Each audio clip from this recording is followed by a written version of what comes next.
Bonjour les chefs et bienvenue dans cette nouvelle vidéo. Je suis ravie de vous revoir ici. Alors aujourd'hui, je vais faire une petite vidéo pour revenir sur une vidéo que j'avais fait précédemment et qui t'a beaucoup plu. Je vais intituler cette vidéo le gâteau le plus vite fait du monde. Alors ok, c'était un peu exagéré, mais par contre, je ne sais pas si tu as testé depuis le temps que j'ai sorti cette vidéo, mais c'est vraiment une méthode très efficace. Alors en fait, il faut savoir que là je suis en train de te parler en fait de faire une pâte à gâteau et ensuite de la congeler à cru pour terminer par la cuire. Alors, c'est pas nouveau comme technique. Je sais pas si tu regardes un peu des émissions, je sais pas moi, sur M6 ou même sur France Télévisions, de restaurateurs qui ne font pas tout fait maison et souvent, bien sûr, ils n'ont pas trop le temps de faire les desserts. Donc du coup, ils font appel à des produits surgelés et notamment le fameux moelleux au chocolat. Eh bien, aujourd'hui, ce que je te propose, c'est justement de te servir de ces techniques qui fonctionnent, que malheureusement, entre guillemets, beaucoup de restaurateurs l'utilisent. Alors je te dis malheureusement, bien sûr, parce qu'ils n'indiquent pas forcément sur les cartes que c'est pas du fait maison, c'est du congelé. Donc voilà, pourquoi pas prendre des raccourcis comme ça, mais bon, autant l'indiquer aux clients. Voilà, parenthèse fermée. Donc, je te disais, c'est super utilisé comme technique, donc ça peut vraiment t'aider. Par exemple, pour ma part, quand c'est que j'utilise justement le gâteau congelé prêt à cuire, eh bien, je l'utilise par exemple le dimanche soir. Quand il faut faire un gâteau pour le lundi, pour la semaine d'après, que j'ai pas le temps, que par exemple je rentre de randonnée ou que j'ai fait du sport, j'ai pas envie de cuisiner, enfin voilà, eh bien c'est super pratique. Je prends mon gâteau dans le congélateur et je le cuis. Alors, il faut savoir que j'ai reçu plein de questions suite à cette vidéo sur Facebook, par mail, plein de commentaires et tout, c'était vraiment génial. Et du coup, je pense qu'il faut que j'apporte quelques précisions techniques, on va dire. Déjà, pourquoi le fait de congeler un gâteau cru et de le cuire après, ça va te faire gagner du temps dans ta cuisine? Eh bien tout simplement, quand tu fais un gâteau, que ce soit un marbré, un brownie, des cookies, tout ce que tu veux, que tu fasses cette quantité pour un gâteau ou pour deux gâteaux, que tu pèses 150 ou 300 grammes de farine, 100 grammes de sucre ou 200 grammes de sucre, c'est exactement pareil, tu mets pas plus de temps. La vaisselle, c'est la même, tu as toujours ton fouet, ton saladier, enfin bon, ta maryse, tout ça à laver, ça te fait pas non plus de vaisselle. Donc voilà, pourquoi ne pas prendre ce réflexe justement? Quand tu fais un gâteau, t'en fais deux, c'est un peu pour un acheter, un gratuit, et bien c'est pareil, c'est un peu, je passe du temps à en faire un, et pour le deuxième, eh bien j'ai pas besoin de passer du temps pour le faire, il est déjà tout prêt. Alors, le fait de congeler les gâteaux à cru, je trouve que c'est meilleur en fait quand tu les décongèles, puisque tu vas les décongeler, les cuire et ensuite tu auras vraiment cette sensation du bon gâteau que tu viens de faire, que tu sors du four, qui est moelleux, qui a une bonne odeur et tout et tout. Alors que en fait, si tu le congèles déjà cuit, ce que je faisais avant, eh bien je trouve que le gâteau il est quand même un peu moins bon. Donc voilà, après c'est un choix, moi je préfère faire comme ça. Par contre, ça demande une mini-organisation de justement congeler ce gâteau. Alors, tout d'abord, le choix du moule. Il faut savoir que moi, j'utilise des moules en verre. Alors, pourquoi en verre? Parce que je trouve que c'est le matériau qui est, disons, le plus inerte, le meilleur pour ma santé. Parce que je te rappelle que tous les autres moules qui sont par exemple faits à base de plastique, eh bien, le plastique est fait justement à base de pétrole. Donc voilà, si je peux éviter, j'utilise des moules en verre. Donc ça, c'est fait. Ensuite, quelle taille de moule utiliser? Non, pardon, je reviens. Le moule en verre, en fait, il faut savoir que oui, il supporte la congélation et la cuisson. Tu vois, j'utilise des petits moules comme ça. Tu sais, je pense que tu as vu ça à la cantine, tu sais, ces petits ramequins en verre. Voilà, on a tous vu ça, soit chez nos grands-mères, soit à la cantine. Eh bien, voilà, j'utilise ça et il n'y a pas de souci. Pour la congélation, la décongélation, la cuisson, il n'y a aucun problème. J'ai jamais cassé un moule depuis des années que je pratique cette technique. Ensuite, le choix de la taille du moule. Alors, tu peux très bien utiliser un petit moule. Je ne sais pas si tu te rends compte, je crois que ceux-là, ils font 7 cm de diamètre. Tu peux aussi utiliser, je ne sais pas, pour un cookie, un brownie, je ne sais pas quoi, un grand moule comme ça. Et pour un marbré, tu pourrais très bien prendre un moule comme celui-ci. Donc tu vois, celui-là, il est beaucoup plus grand ainsi que celui-ci. Alors, pourquoi moi j'utilise des petits moules individuels?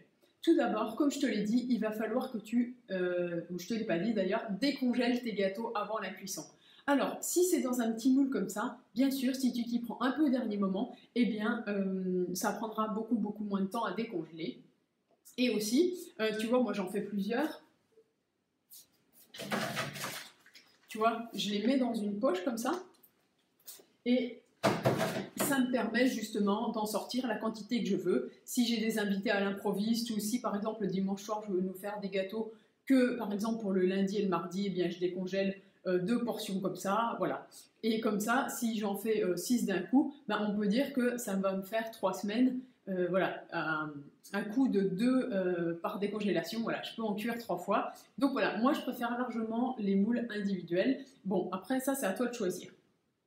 Voilà, sache juste que si tu congèles dans des grands moules, eh bien déjà, tu vois, des plats gratins, bon comme ça, j'en ai que 2, donc tu vois, un par exemple pour le clafoutis là qui est au frigo, et il me reste juste celui-là si je veux faire des potatoes ou un gratin, donc voilà.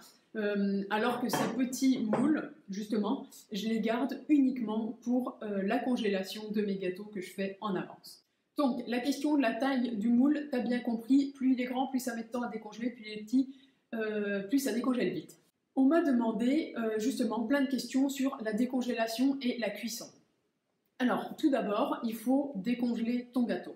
Pourquoi il va falloir décongeler ton gâteau? Eh bien, tout simplement parce que si tu l'enfournes directement au four à 180 degrés, eh bien, déjà, le verre, il va pas trop aimer le choc thermique. Bon, j'ai jamais essayé honnêtement hein, de passer de moins 18 à 180 dans le four, mais bon, il y a des chances que le verre il cède.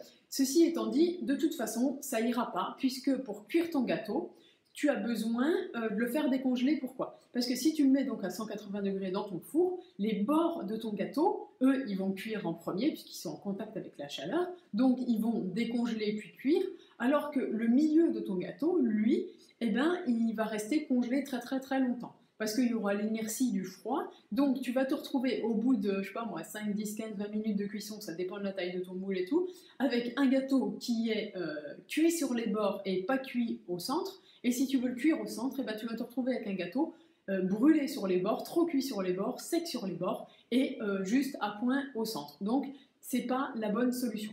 Donc, moi, ce que je te propose, c'est de faire décongeler ton gâteau. Pour ça, 3 solutions. La meilleure, enfin ce que moi je considère la meilleure, c'est la veille ou le matin pour le soir par exemple, ou je dirais ouais, à midi pour le soir si jamais tu fais dans des vraiment petits moules. Eh bien, tu prends ton gâteau pardon, voilà, du congélateur et tu le mets au frigo. Comme ça, il décongèle tout doucement au frigo et bien sûr, tu fais une petite économie d'énergie puisque ton gâteau qui est froid va amener du froid au frigo, du coup voilà, il ne se mettra pas en route pour faire du froid, voilà, c'est ton gâteau qui fera le froid. Bref. Ensuite, si tu es un peu plus pressé, voilà, si tu as envie d'avoir le gâteau assez rapidement ou si tu es un peu à la bourre, eh bien, 2 autres solutions. Si c'est l'hiver, tu le mets sur le radiateur, souvent ça décongèle très très très vite, le radiateur est assez chaud, ça va. Si tu as un rayon de soleil ou si c'est l'été, eh bien hop, tu le mets en plein soleil, alors là par contre ça va décongeler vraiment très vite. Alors, je ne peux pas te donner de temps approximatif. Moi, je dirais pour un petit moule comme ça, en 1 ou 2 heures, c'est largement bon.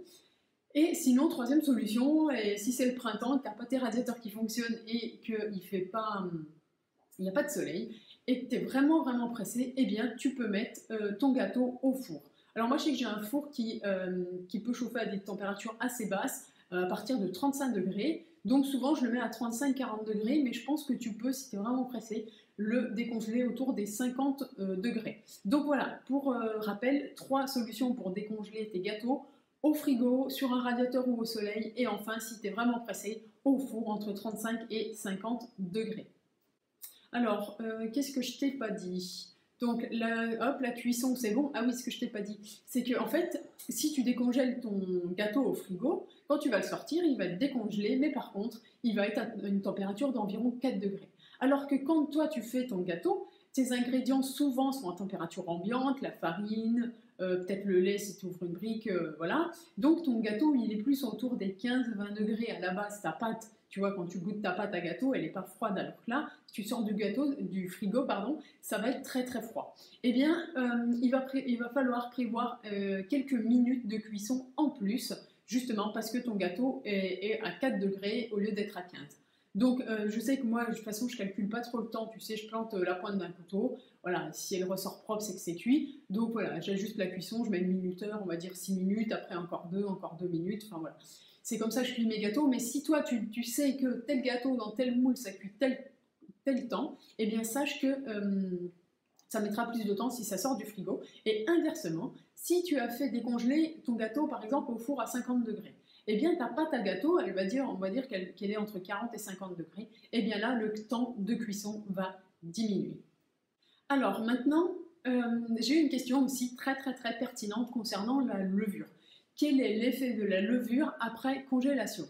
Eh bien, en fait, la levure réagit très bien, elle, entre guillemets, fonctionne très bien, même après congélation. Donc voilà, ça ne doit pas être un problème pour toi, ça, il n'y a aucun problème pour ça. Et enfin, dernière partie de cette vidéo, tu vas peut-être te poser la question, mais quel type de gâteau, qu'est-ce qu'on peut congeler, est-ce qu'on peut tout congeler ou pas? Alors, je te montre moi ce que j'ai là au congélateur. Donc, tu l'as vu, le marbré. Ici, en fait, on a un coulis. Alors, en fait, c'est une pâte à coulis.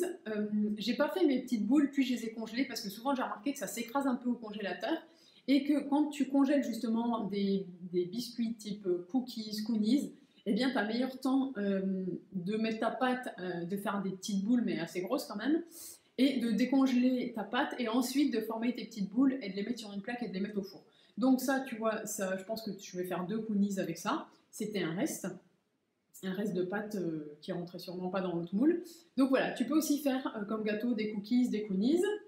Qu'est-ce que j'ai là? Oui, du brownies. Ça, c'est un brownie, on voit les petits morceaux de noix. Donc voilà, tous ces gâteaux qui ont des pâtes un peu épaisses, tu peux congeler aussi, bien sûr, des savanes, des gâteaux comme ça. J'ai reçu un commentaire me disant aussi qu'une personne congèle aussi des gâteaux, on va dire, à pâte liquide, comme la pâte à crêpes ou la pâte à clafoutis. Bien sûr, si tu congèles une pâte à clafoutis, après, tu as juste à couper tes fruits, tu beurrer ton moule, tu mets la pâte et hop, ton gâteau est prêt vraiment très rapidement.